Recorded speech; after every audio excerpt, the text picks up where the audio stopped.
in pretty much all business transactions, once the agreements are signed, payments are expected, goods are arranged for transfer to the buying party. In international transactions, you have cross-border payments, currency exchange, and also a level of trust that really needs to be achieved between the buying party and the selling party before payments are made, before goods are sent. Now, within the cross-border payments, we all know that it's a multi-trillion-dollar business that Ripple is rapidly developing as a major player, utilizing their xCurrent and xVia while relying on XRP as a readily available source of liquidity. But the trust between the two transactional parties also needs a third-party intermediary, just as Swift before it and Ripple now serving as a third-party intermediary to allow for the cross-border payments to be transacted and for the currency exchange to happen rapidly. The trust link between the transactional parties, which really is accommodated at this point by banks through a tool that's known as the letter of credit. Now, the letter of credit is really an outdated mechanism. If you ever look at and you do a search for what a letter of credit is, it's a lengthy agreement that typically is typed out. I mean, obviously it could be in a Word document, but then you have to make sure it's signed. You have to look at every single word and just everything in it. It's truly rife with problems and time constraints and cost. And at the end of the day, a new solution is really needed for the letter of credit. And in my opinion, that solution could be Ripple. This is Jeff with the HODL Report. Join me today as we explore the world of cryptocurrency real-world use case. Can XRP be a solution for the letter of credit? Now, before I get started, I do need to issue a brief disclaimer. In this video, I'm only discussing my own opinions. I'm not providing financial advice. If I am, however, going to offer you any advice, then let it be this. Do your own research. Buy only what you can afford to buy. Invest only in what you feel comfortable investing in. And lastly, don't buy and sell based on the FOMO that's spread online. With that, let's get into our topic of today. So the letter of credit, defined as the dictionary defines it, is a letter issued by a bank to another bank, typically in a different country, to serve as a guarantee for payments made to a specified person under specific conditions. Now, Investopedia states that a letter of credit is a letter from a bank guaranteeing that a buyer's payment to a seller will be received on time and for the correct amount. In the event that the buyer is unable to make payment on the purchase, the bank will be required to cover the full payment or remaining amount of the purchase. Due to the nature of international dealings, including factors such as distance, differing laws in each country, and difficulty in knowing each party personally, the use of the letter of credit has become a very important aspect of international trade. But as I mentioned early on, it's also rife with issues. Now, although Ripple is making huge strides on the part of the cross-border payments, I can't help but notice the current absence of talk over the letter of credit. In fact, I've done a lot of searching recently on letter of credit, on blockchain, to see if there's any other companies out there that are beginning to develop a blockchain solution for the letter of credit, and so far I haven't found much. Now, the letter of credit is really, it's there to protect both parties. However, it's not an easy process, and as I've mentioned a couple times, it's ripe with potential pitfalls that can truly undermine the business transaction itself. And I've been on the side of the seller and trying to really abide by every last line item that's on the letter of credit, which we'll explore a few.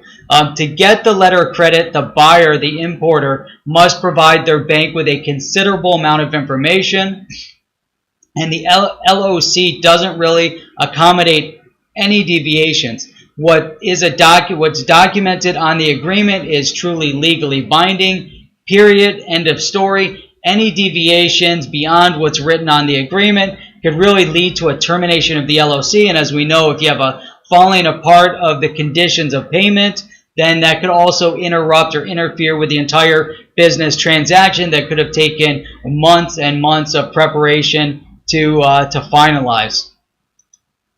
Now, the LOC on the blockchain, this is really where I believe having the LOC on the blockchain would allow more flexibility for change, which can easily be updated and documented through the ledger, really in real time, through the entirety of the process, and with transparency that will in and of itself allow for, in my opinion, flexibility in the terms of the letter of credit, being that you see every stage of the process in a transparent way. Right now with the letter of credit, once you agree to the process and your shipment ships, you're pretty much relying on, at that point, the transport companies to abide by all the terms in your contract set forth prior to sending out the goods with a transport company. And that's just one small, I won't get into that in detail, but that is one small component. So let's really look at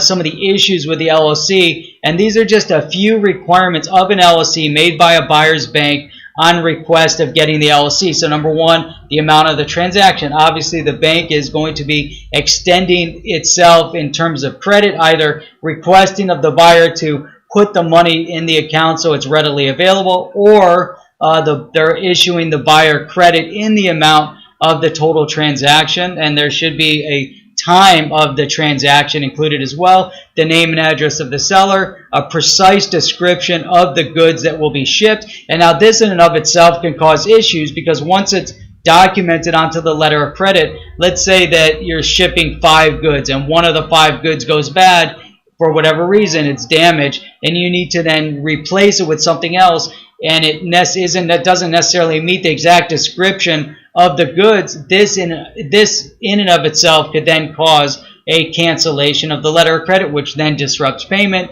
and the whole cycle falls apart. Now, the other component is when it will be shipped. So shipping can cause issues. Sometimes things happen. Again, we're dealing with a third party, so you don't know for a fact if the shipper is going to follow to the line, to the date that they're going to pick up and move through their process exactly as they planned. You hope that they do in any transaction, but that's not always the case. Shipping, delivery, destination. So this is where it's going. Now, even to the destination, there could be specific requirements on how it's handled once it when it arrives to the destination. But one of the more glaring issues that I've run into when it comes to a letter of credit is what kind of carrier will the ship be using, the transport company, meaning what fleet, what kind of ship, what's the designation of the ship. And I did run into that in a transaction going over to India, that we had to specify specifically what kind of ship they were going to be using based on specific country regulations. But being that we're dealing with a transport company, we would make an assumption that could be incorrect, but still make an assumption that if that shipping company is moving large freight items over to a country, that they've already gone through that. However, the letter of credit and the bank might even go a step beyond what the country's regulations are and make their own stipulation, which we had to overcome in a given scenario. But overall, I guess, if you look line item by line item, some of them look very straightforward. Name and address, amount of the transaction, the description.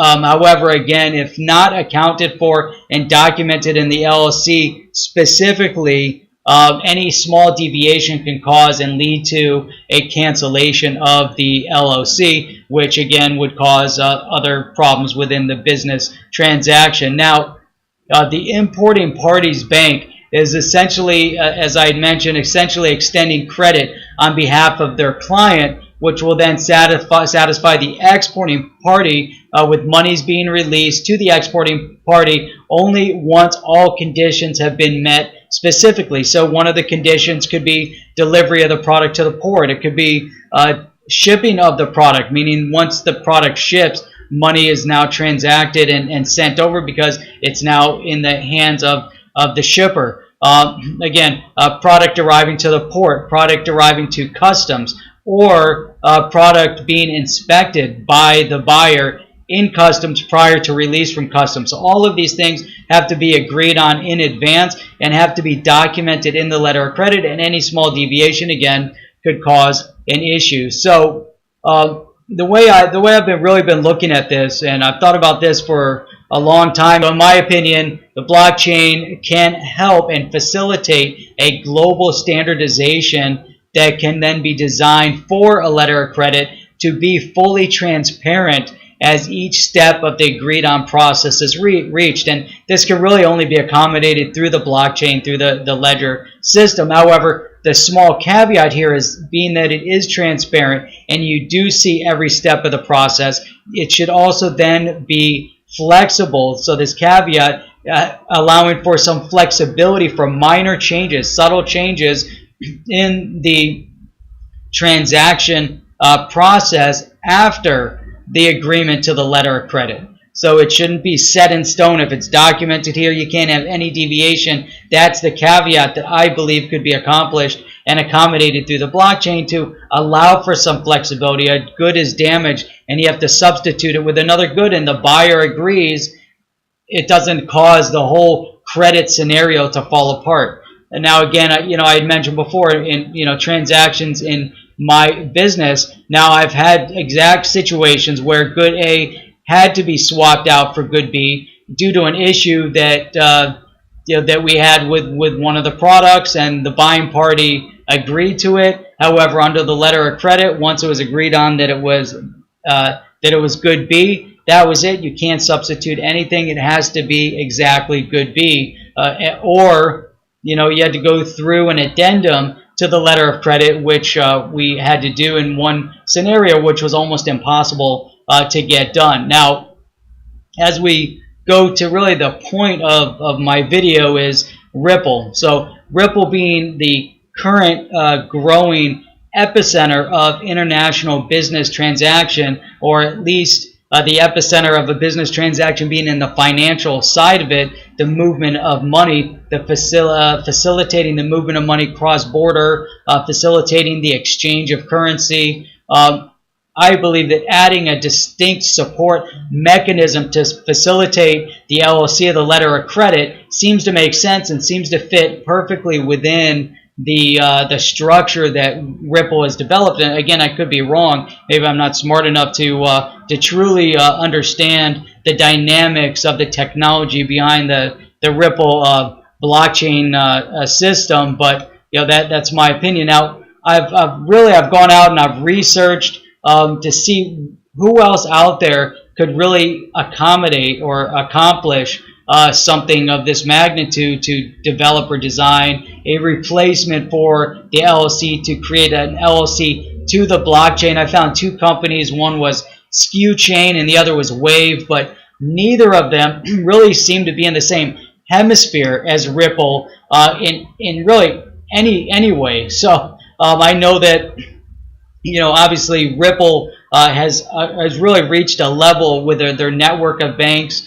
globally. And again, to me, it just makes sense to see a letter of credit replacement, a new version of the letter of credit come into being. And it seems to make sense, again, that it would transact through Ripple. Maybe it's another company that needs to develop it, that gets added into Ripple, that gets built on to the Ripple ecosystem. But again, Ripple, through their xCurrent and their xVia, with the messaging and the transactional capability and the liquidity capability of the XRP, they could truly establish a mechanism for the LLC to pair with their cross-border payments and their currency exchange, and again, the liquidity for credit and trust to facilitate the full completion of the global business transaction. And that's really, at the end of the day, it's messaging, it's that trust, the facilitation of the trust through communication, through the messaging. So what are your thoughts? Can XRP or Ripple really solve the letter of credit issue, as I see it, is definitely an issue, and become the modern day solution to the LOC. I'm sure there's someone out there that's smarter than I am that can answer it. Please provide feedback, comments below. If you enjoyed today's video, remember to give a thumbs up, subscribe if you want to see more videos like this, and until next time, keep on hodling your crypto.